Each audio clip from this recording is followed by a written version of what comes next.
pleased to see such a big.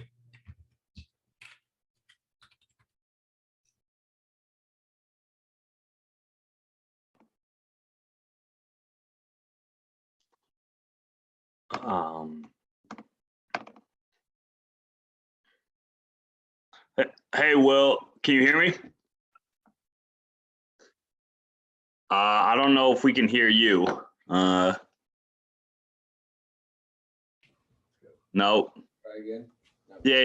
Yeah. Now we can hear you. All right, nice.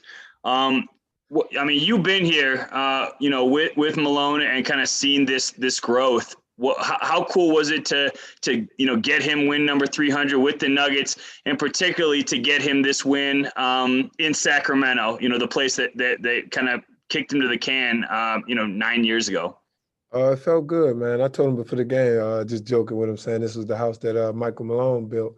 And I remember when he first got the job and I first met him, and I told him I felt like he shouldn't have got fired there in Sacramento. I thought that last year he was doing a good job. I think they were winning that year, and then I think DeMarcus either got hurt or suspended, and they started losing a little bit, and he got fired. But I thought he was doing a hell of a job that year. So I always felt like he should have still been their head coach. But fortunately for us, he became ours. Where do you think he's grown the most since you've been with him?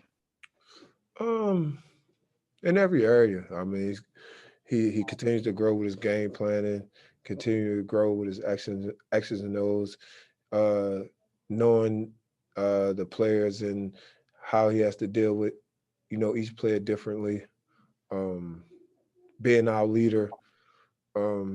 He's a guy that always wants to improve. He reminds me of a player.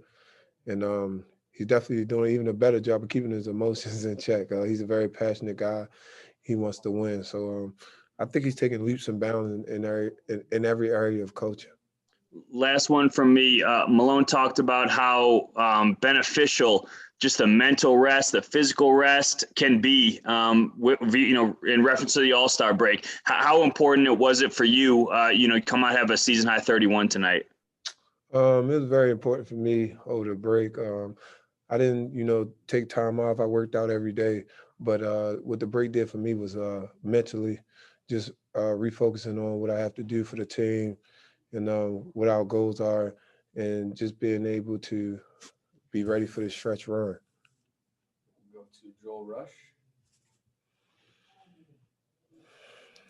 Hey, Will. Coach Malone praised both your defense and Austin Rivers' defense tonight. And obviously both of you guys are experienced NBA players, but have you both been making it a focus to improve your defense this season? Yeah, man, that's crazy you said that, man. Austin was talking about that pregame and during the game. We lean on him heavily to guard some of the best guards in the league. And he does that with his energy and effort. And with me, I just want to be consistent on the defensive end and, play hard and, try to lock guys up also. Just set the tone and show guys if I'm willing to guard, everyone else should be willing to guard. We'll go to Esteban Abed. Hi, Will. Congrats for the win from Cordoba, Argentina. After the break, how difficult is it to come back and have to play 3 games in 4 days? It's not difficult. I think over the break, you think about those type of things. You tell yourself mentally that is a stretch run, and you got to be prepared for anything and be ready to play. There's not that many games left, especially for a team like us. We're trying to gear up for the playoffs, so we have to be ready for whatever. All right, we'll take one more in with Alexander.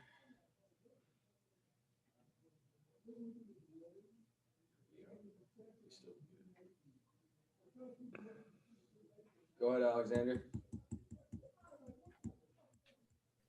Well, what do you see now for the rest of the season as kind of the hardest thing? Do you like the schedule sometimes and worry about certain teams that just simply play like concentrate on the next upcoming game and think about that? Yeah, I'm not worried about nothing mentally. I'm just taking it one game at a time and trying to go out there and be my best every night and give great energy every night and just try to be as consistent as possible. Like I said, we have team goals. We're a team that's getting ready for the playoffs. So like I keep saying, we have to be ready for whatever. We have to be ready to compete night in and night out so we can have a rhythm. All right, thanks, Will.